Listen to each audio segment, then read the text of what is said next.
Guys, receive natin sa shop today po, TCL po.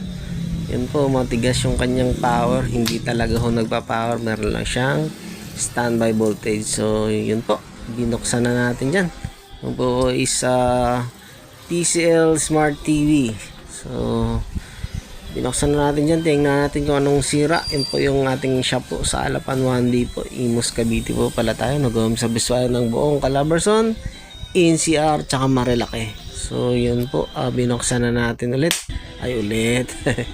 Diyan yun po. May nakita tayong capacitor na lumubo po.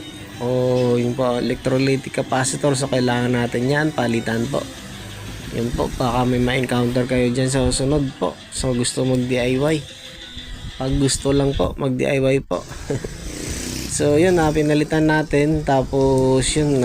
Sira din pala yung kanyang backlight. So, kinonfirm natin na sira talaga yung kanyang backlight o kinonfirm talaga natin na good yung kanyang board.